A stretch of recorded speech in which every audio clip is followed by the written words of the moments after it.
when we first went virtual, within a couple of weeks, speaking to a couple of my home districts, and just we were talking about some of the systems we were doing, but also, I was saying kind of, you need to think about it because it's coming, Right. and it's not there yet, but when it does, like, there's some things that you really got to think about.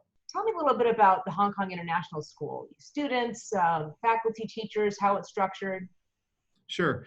So, Dr. Dave Lovelin, I've been at Hong Kong International School for the last 3 years, and this is my 6th year overseas, originally from Oregon. So I lived and worked in Oregon my entire life before I decided to move internationally. As a school, we're about 3,000 students, K-12, and at the high school, we're about 800 students with around 80 faculty. Our school is incredibly diverse. So we have students that are from all over the world. And when you walk through the halls of our campus, it represents a world campus. So because, where you are geographically, obviously you had to deal with the shutdown, the shift with learning structures way before we have had to in the States.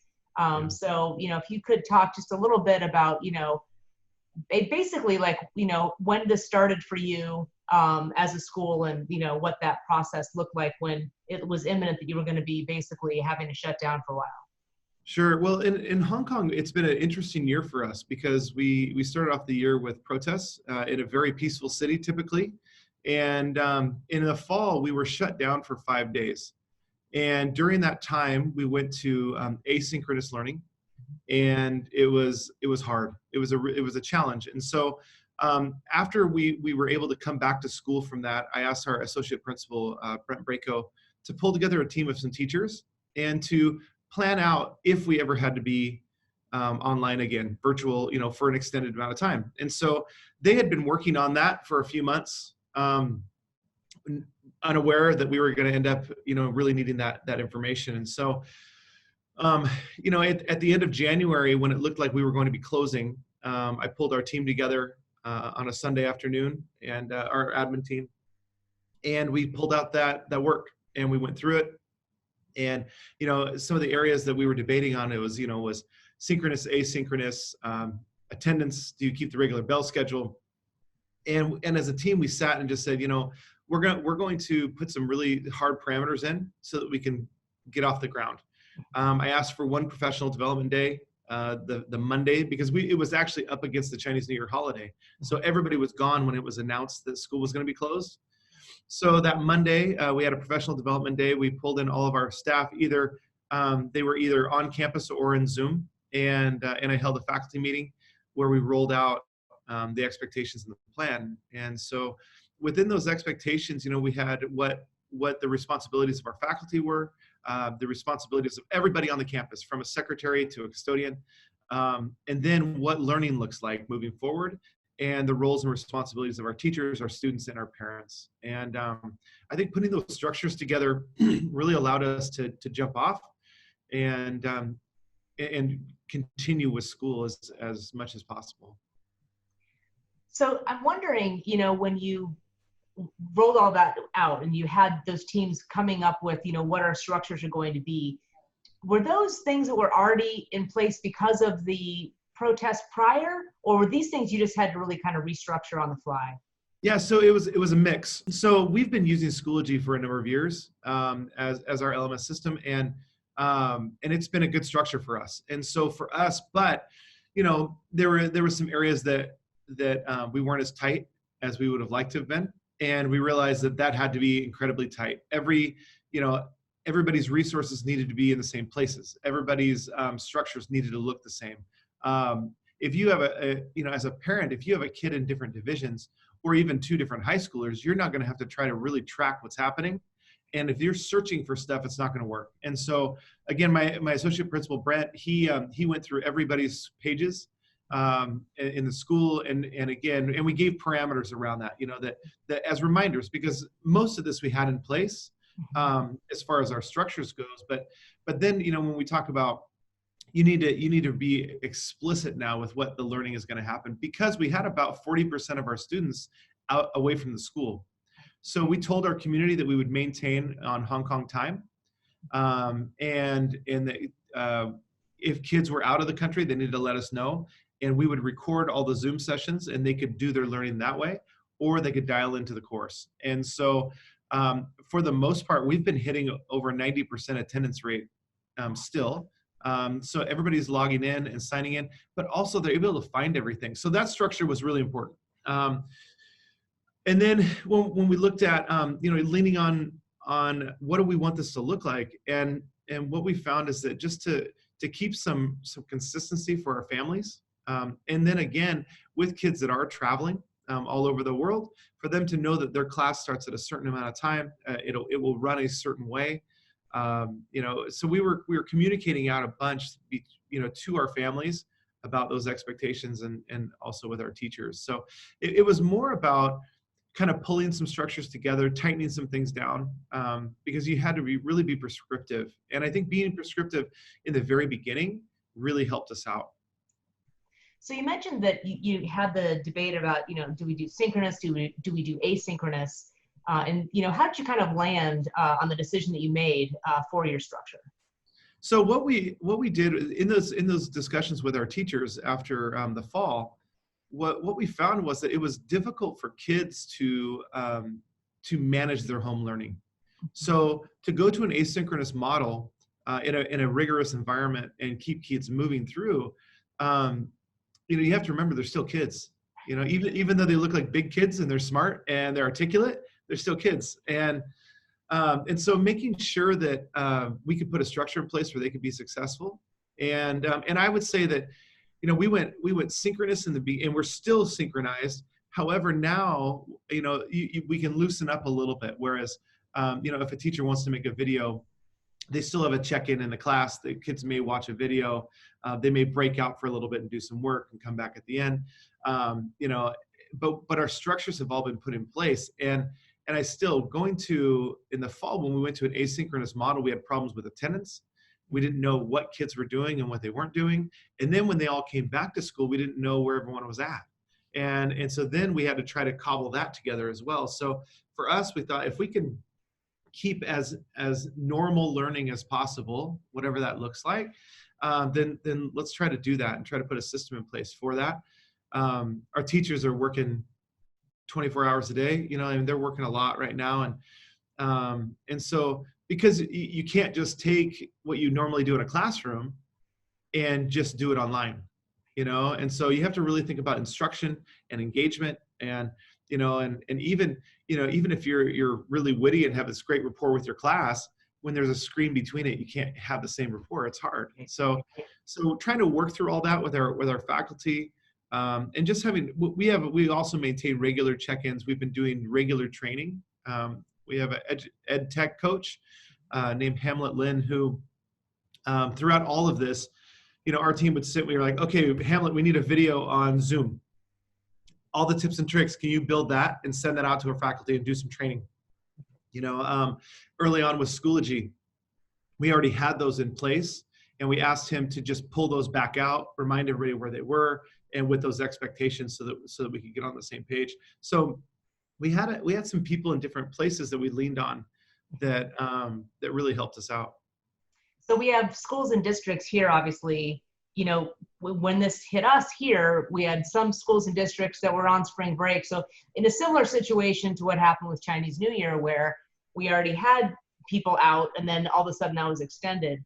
So right. Thinking about where we are, we're maybe, 2 weeks in, what advice would you have for schools and districts that are just having to think about this and about this, pretty dramatic shift?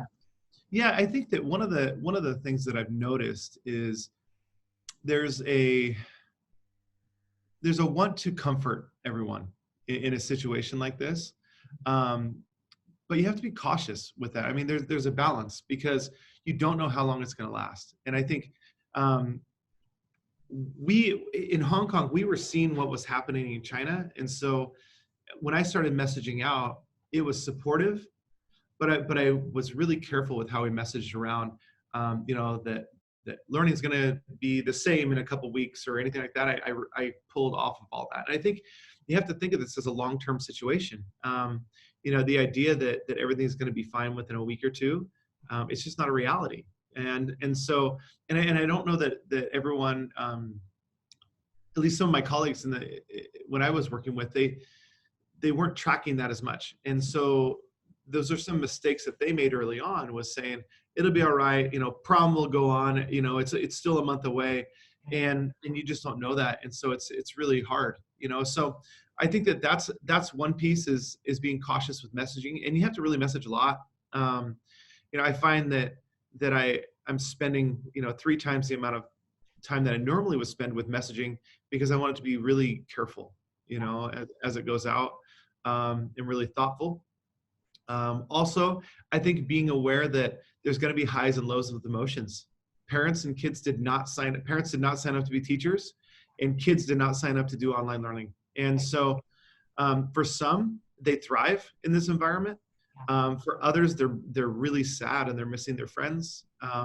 And parents, again, it's hard. It's hard being a teacher, and you have to remember that you can't just hand over a curriculum and ask kids to go and expect them to not and expect them to be able to do it. I think some of the things that we did that were really successful was we maintained and increased office hours for our teachers through Zoom.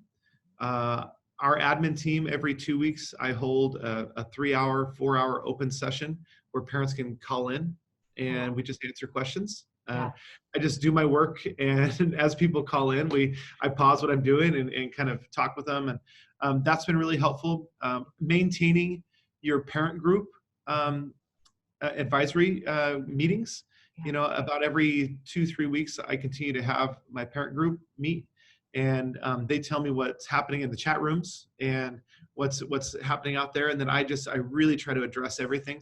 And then ask them to one, remember that as a school, we want a supportive community, and that if people aren't behaving the way they should be in a chat room, that's part of their responsibility as being on the advisory group, to help bring those concerns to me so we can fix them. And so that's been a really nice support as well, is that our parents, when people are frustrated, they're reaching out and saying, talk to the school, don't do it in this forum. This isn't the way we communicate as a school. So those highs and lows of emotions are coming, and they come at different times for different people, different classes. I mean, we're an AP school, and so the stress around AP was very real. And now so we offered some extra AP work sessions, even though as a school we were ahead of the curriculum and students are doing really well. We offered them just as a safety net, and more, if anything else, just something to help people feel better about the situation they're in. So you mentioned something earlier I thought was interesting, and that is you can't just do what you've done before and just do it online. Yeah. What would you say that people have learned instructionally through this process about what it means to be teaching online? What kinds of practice have you seen shift as a result? Yeah, we've had a number of, during this time, because it's such an extended amount of time for us, we've been meeting with our teachers, as a normal observation cycle, and talking about, in this environment, what have you learned and what are you going to bring forward? How is your practice going to change because of this? Because we've learned a lot of really great things. And so, what makes sense to adjust in the future? And, things like, using Zoom as a tool to break out students into different ways. When you look at the breakout rooms with students, they're communicating and working in different ways. Our teachers pop in, and sometimes they're totally silent, and the kids are just working on a shared Google Doc. Well, the problem is that in class, if that was happening, you'd see that, and you'd go over and talk about it, right? Right. And so I've asked, like one teacher was telling me about this. I says, what are you doing? She goes, well, what I've done now is that I've asked students to record their breakout sessions.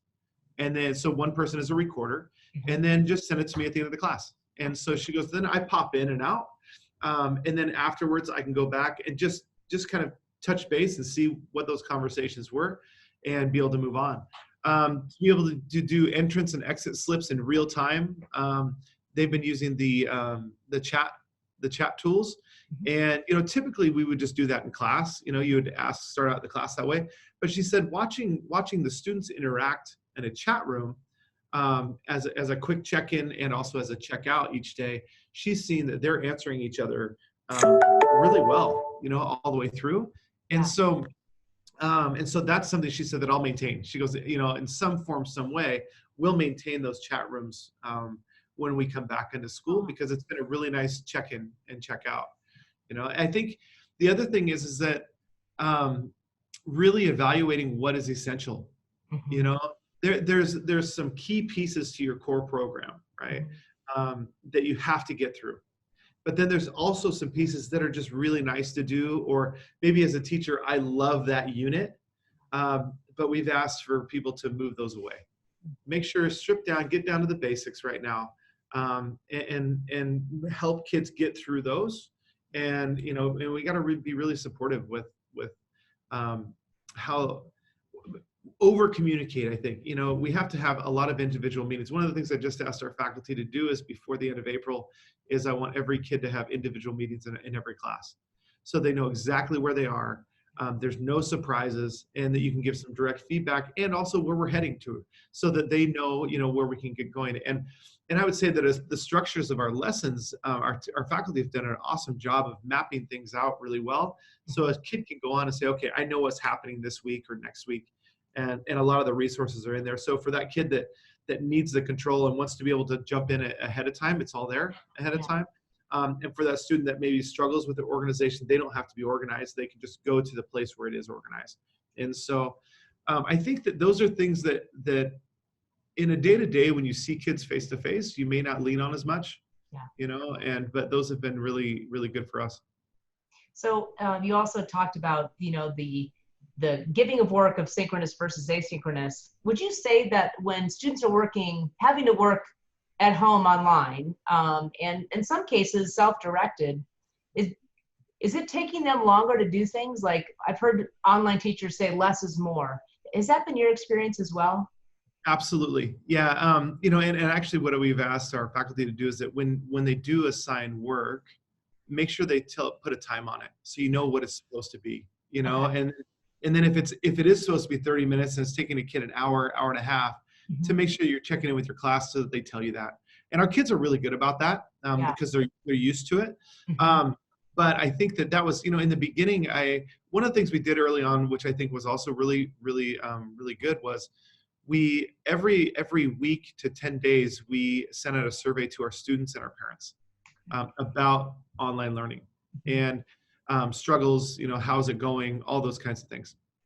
The miss was, as a school, is that we didn't start doing that with our faculty until about 3 or 4 weeks down the road. So we should have done it at the same time. Going back, that's something that I would urge all school districts to do, and do in kind of two different ones. You have one that is just talking about the learning and the systems and what it looks like and what are those struggles. And then you're also, the other piece is talking about the wellness of students and wellness of teachers and families. And so, but those are really important to keep track of as you go through this. But when, looking at time, right in the very beginning, I would receive feedback from parents saying, my student is spending 6 hours a day at school, doing homework, 6 hours a day doing homework. And I had to remind our families that, typically that happens at school, and so we have to shift our mindsets a little bit. What we ask to our faculty to do is that if you typically have homework, work to embed it into the classroom time. The last thing you want is a kid to be online for 6 hours and then doing another 3 hours online afterwards. So the screen time is a real challenge. This last week, I followed suit of our middle school did this a few weeks ago, and we did a non-digital day on Wednesday. And I asked teachers not to assign any work. I asked students to go use the day for themselves to get organized, to go for a walk, to read a book, but turn off the tech. And it was good for our faculty and our students. And so I think that all came out of those surveys. I saw that people were struggling. Our spring break is coming up this week, and I didn't know that we were going to make it. So getting everybody that break was really, really important. So do you have kids, David, at home? Yes. Yeah, Okay. I have a 7 and 9 year old. So, because you mentioned the parent component, and you're Yeah. obviously a parent, and you're having to also, manage the online learning as well. Yeah. Can you talk a little bit about how you made parents aware of some of these changes, and what kinds of, do you have to train them? How did you help get them acclimated to this new kind of world we're living in? Yeah, and I think it's different at each age. I would say that our elementary schools have done a really great job here. They've put together learning grids that have Okay. all of the information for the week on there. They've in the beginning they were asynchronous, and then now they do. My kids are doing about one or two, well, probably 2 or 3 Zoom calls a week now with teachers, whether it's in reading groups or different things. Um, and so in the beginning, for high school students, they actually did pretty well up front, and more than anything else, I heard the concerns of parents. They were just afraid of, does this mean that my kid doesn't get credit for the Oh, year right. because they're in school? What is APs going to look like? What about college applications? And so trying to talk through, so every week I send out, we, as a school, we send out communication. And we had those trips, those interim trips, and we had to cancel those. And so refunds on over $13 million in Hong Kong dollars, of these trips. And so trying to manage all of those pieces, the communication and regular communication has been critical. And then hearing from parents, when I started doing some of the Zoom sessions, I had parents get on just because they felt like they needed to know what Zoom is and how it worked. And so I Yeah. had some parents get on and say, I really don't have any questions. I just felt like I'm out of the loop, that everybody knows how Zoom is working, and I need to know how it works. And so we were doing some of that. But I think that what really helped is sending out some trainings early on that were, that our ed tech coach did, for our students. And what's really interesting now is, for middle school, high school students, you have parents working from home, and across the table they're listening to class. And so when we share with our faculty members, we said, this is a very interesting new world we're about to go into, because your parents are now in your class with you. Right. And so everything that happens within a class, they now are seeing it all, Right. the good and the bad. And Yeah. so it's been an interesting dynamic that way. And I think that there's been a new appreciation, I think, for what it is, in that world. But I think that having times that are open to help train parents, I know that with my own kids, there's times where we're trying to manage my wife, for sure. My wife's also a school nurse. And so she's been helping manage with our kids, and I've been, doing the same. But, where she's like, okay, I don't know how to where's the Zoom link? I can't find the Zoom link. And so she just messages teachers. The teachers are really responsive. And I think the key, though, is that our faculty right now are on from 7:30 to 4. That they are available and they're on it, whether they're teaching from home or on our campus. And so it's okay if something's slipping or falling apart, because I can always get a hold of them. And I think that's a really important thing. So we're almost out of time. Is there anything else that you would, either like lessons learned, like you mentioned one thing you would have done differently is surveying teachers when you were surveying your students. Is there anything else that you would have approached differently looking back? Yeah, for sure.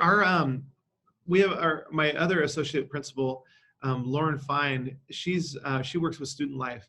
So she's been working with student council in our ambassador programs. Oh. And about a month ago, maybe 6 weeks ago, they started doing, it was coming across in the surveys that our students were sad more than anything else. They were handling the school part, but they were sad. And some parents were letting kids go outside, other parents weren't. And so it was, trying to manage some of that. But so our students came together in those leadership groups and started doing daily challenges to kids. And, like, take a picture of your lunch today. Here's an open Zoom session for everybody during break. Or, they just did a tic-tac-toe this week of things that they've experienced. But they're doing a really great job of these challenges to try to just bring our kids together. Yeah. We usually have a really interactive campus. It's a fun school. Yeah. And how do you bring that together and not lose that? I think that's also a piece that's very different, is that when you sign up for online school, Mhm. you don't expect to have assemblies or to do homerooms, and you sign up for classes, Right. right? And those classes a lot of times are self-directed with some instruction or some pieces of communication with maybe with a group of people or not. Yeah. In this environment, we're trying to keep our school a cohesive community. Yeah. And it's different. And so we're continually trying to figure out ways to do that. And that's with keeping the well-being of our families, including our faculty, in mind. And so having somebody with a lens to that can really continue to look at that has been really important. And I think it'll get lost. Because, you know, one of the things I am concerned about with some of my own family in Oregon is with a couple of the school districts, they've been given a couple of packets of work for a couple of weeks. And so that's going to end soon. So then what's next, right? Is it going to be online? Is it not going to be online? But regardless, now you're going to be dealing with grief of your kids.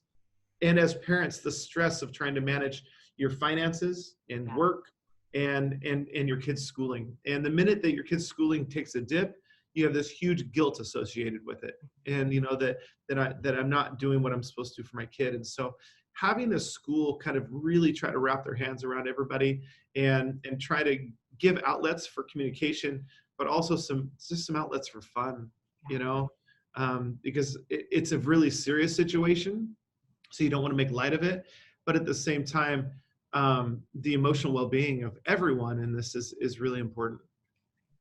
Well, I can't thank you enough, David, for taking some time to share what you've learned. And, you know, it's what an incredible time that we're in. I mean, it's fascinating, and I can't imagine what it's been like for 9 weeks. And so letting us be able to share some of this with our community is incredibly important. So I just want to thank you for that, and thank you for taking time out of your morning to share those things with us. Yeah, no problem. Actually, one last thing I wanted to share with you, and I don't know do you mind if I take the screen for a moment? No, not at all. So I'm gonna grab a desktop here, and one of the things we did early on, and I think that this would be really important for schools to do, is that we created a virtual learning group. And so from day one, we put all of our resources and expectations in here, and we've been gathering and sharing out exemplars as well, both from other schools, but also from our own. And so, you know, we created, and this has been shared out to all of our faculty, and it's also we've been sharing it out to other schools. But, you know, effective lessons, how to do summatives, what virtual learning looks like, and then our policy and guidelines that we continue to send out. But creating a landing page for everybody that we keep directing to has been a really good thing. Oh, that's a fantastic thing to share. And I'm wondering, David, is there any way, I mean, are any of these resources publicly available that we could, you know, share with the greater community, or? Yes. So just when we're done, send me an email and I can give you links to that information. We've been working to try to make everything public as well. Yeah. So what we're trying to do is make sure that any student information is pulled off of it. And so that's all we've been just making sure, because this has been an internal document. Yeah. Well, I'm noticing that someone shared these virtual lesson plan templates into our public resources area. Yes. So we can absolutely, we'll make sure we highlight that. That's fantastic. Yeah, so we just did that in the last couple of weeks. So we made sure that these were all good to go. And so, but you know, having schools do this stuff, and also I would say that if any school is wants to talk, you know, me and my team, we're available. And we've been sharing different resources, and in the international community, we've all been sharing since day one. And so, you know, I've been hosting a couple different webinars with different schools around Asia, where we are just sharing our struggles and, you know, kind of, you know, the decisions behind synchronous, asynchronous, so that people can make their decisions. So, No, this is fantastic.